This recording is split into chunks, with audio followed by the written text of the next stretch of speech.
Jadi ya sebenarnya itu prosedur standar normal yang biasa kita kerjain di Beautiful Hair Transplant ya.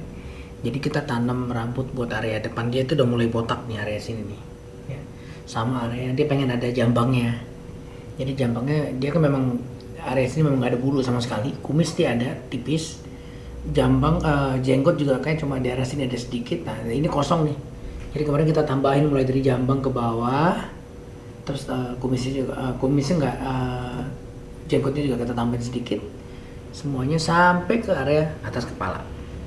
Berarti Desta emang sudah ini ya, di video aku juga sempat nonton tuh, dia rambutnya udah mulai mundur gitu ya. Wah, udah mulai mundur, udah tua dia. Ya, udah mulai ada tanda-tanda penuaan.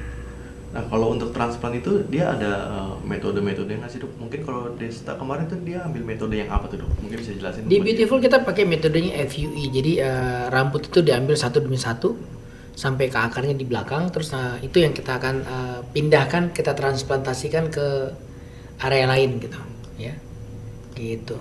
Berarti dari rambut yang ada di Desta juga gitu ya? Betul, rambutnya dia sendiri, nggak bisa pakai rambut orang lain. Jadi kalau hair transplant tuh harus pakai rambut sendiri. Kalau pakai rambut orang lain namanya wig dong. Ya. Berarti secara bahasa gampangnya dipindah aja dok ya rambutnya gitu. Betul. Digeser dari belakang kepala dipindahin ke atas. Nah kalau untuk metode yang Desta lakukan kemarin itu membutuhkan waktu berapa lama dok untuk prosesnya? Kemarin dia operasinya hampir 6 jam ya kemarin. Lama, nanam jambang jenggot itu lebih lama daripada nanam rambut biasa, karena kalau ini kan keras nih permukaannya, lebih gampang. Kalau ini kan dia lebih bergerak-gerak gitu ya, posisinya lebih sulit, nanamnya juga lebih susah. Kalau transplant itu ada biusnya nggak dok? Dan biusnya itu nah kalau kita di Beautiful, karena kita ada dokter bius in house, kita ada dokter anestesi di sini ya. Tanam rambut itu sakit pada saat disuntik sebenarnya, karena nyuntiknya banyak kan lumayan sakit tuh ya. Jadi pada saat disuntik doang kita kasih sedasi sedikit. Jadi dokter biusnya kasih sedasi ringan pada saat disuntik supaya nggak nyeri. Setelah itu udah gitu biasa aja. Udah nggak ada rasa, tebel aja rasanya. Makanya di kita tuh nggak sakit sama sekali gitu. Sering kita dengar cerita pasien ngeluh, wah sakit hair transplant tuh sakit gitu. Karena kan luas areanya. Jadi kalau misalnya cuma ngandelin suntik setengah jam bilang suntik lagi kan sakit. Nah kalau kita di sini kita punya metode supaya bisa bikin tanpa nyeri sama sekali. Kalau itu kan kalau bisa dilihat kan dia agak merah-merah itu nanti untuk proses hilangnya itu berapa lama? Hilang ini kan merah-merah ini kan cuma karena baru dikerjain kan ada bintik-bintik perdarahan kecil, nanti hilang kok. Biasanya nih kalau saya liatin, nah kayak gini nih.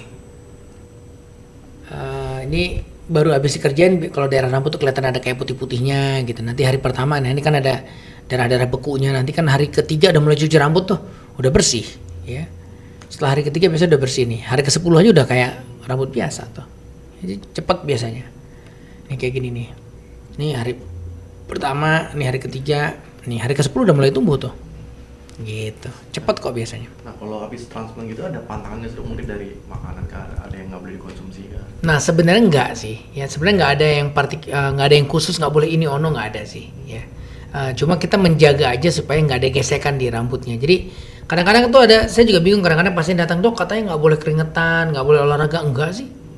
Ya silakan aja. Saya udah ngejajal, karena saya juga tanam rambut. Saya juga nanam area depan sini. Jadi habis operasi saya olahraga kayak biasa, makan seperti biasa, malah saya pakai topi operasi gitu kan. Saya hari ketiga saya udah operasi orang gitu. Jadi nggak ada masalah. Yang penting kita jaga jangan kegesek. Jadi kalau misalnya keringatan, ngelapnya tuh di tap aja, ditekan gitu. Jangan gituin, jangan di scrub ya. Gitu juga kalau misalnya berolahraga, tidur ataupun lain-lain, jangan digosok gitu. Itu kan kayak di hari ke-10 kan kalau kita lihat kan dia udah agak mulai muncul. Mungkin kalau misalkan pasiennya kayak merasa gatel gerah, kalau itu sampoan kerimat itu gimana dok? Nggak apa-apa kayak biasa.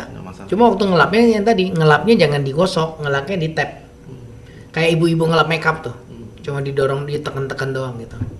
Terus ada obat yang harus dikonsumsi nggak dok pasca? Nggak ada. Cuma antibiotik sama analgetik doang, udah that's it. Nggak ada yang khusus. Gitu. Jadi tekniknya, yang penting tekniknya benar. Kalau tekniknya benar, kita so far ngerjain hair transplant di Beautiful successful rate-nya itu hampir 100%. Dari yang ditanam ya, bukan dari jumlah case. Jadi dari misalnya kita tanam 6.000 ya paling ada hilang-hilang dikit karena biasa kena tangan pasien tuh. Ya tapi hampir 100% hidup semua kok, tumbuh gitu. Kalau misalkan transplant gini itu ada chance untuk kegagalannya nggak sih dok? Dan kegagalan itu seperti apa? Kalau dengan metode kita sih kecil sekali ya, kecil sekali kemungkinan itu gitu. Dengan metode yang dikerjakan di Beautiful, ya seburuk-buruknya kegagalan ya nggak tumbuh gitu. Kok nggak tumbuh, nggak padat gitu. Kalau kita sih karena kalian mungkin bisa ngelihat yang kita tanam tuh padat banget. Jadi bukan sebatas yang penting ada rambut, tapi padat gitu. Gue juga ngeliat Desta di video tuh ada perban tuh kenapa tuh dok? Iya, ngambilnya kan dari belakang. Nah, ngambilnya dari belakang sini. Jadi habis diambil kan pasti ada bintik-bintik perdarahan kecil biar nggak kotor. Kita tutup pakai kasa sehari aja. Besok pagi udah dibuka. Udah kering ya dok? Udah kering. Nah, itu kan biar nggak kotor spraynya doang. Oke, terakhir dok mungkin untuk range biayanya nih, mungkin karena banyak teman-teman yang belum tahu nih. Kita di Beautiful itu range harganya mulai dari 45 sampai 85-an gitu. Rata-rata ya. Kalau sedikit cuma area depan mungkin sekitar 45 jutaan. Itu udah all in harganya, udah obat, udah semuanya. Tapi kalau misalnya yang full semuanya bisa sampai 85-an. Oh, berarti harga tergantung area. Iya, seberapa banyak kita tanam gitu. Nah, cuma kalau di Beautiful kita nggak ngitung per follicle karena menurut saya nggak make sense sih ngitung per follicle. Jadi yang penting kita padatin aja areanya. Makanya saya ngitungnya per regio gitu. Tapi kemarin waktu Desta lagi transfer ada hal lucu nggak, kayak dia kan komedian ya, maksudnya kayak ada rasa sakit gitu nggak sih?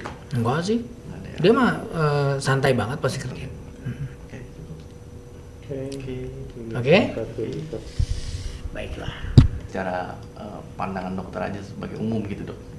Jadi ini dok, di suatu perayaan di mana si pria ini tuh dia merayakan perceraian Dari orang lain ya. yang lain aja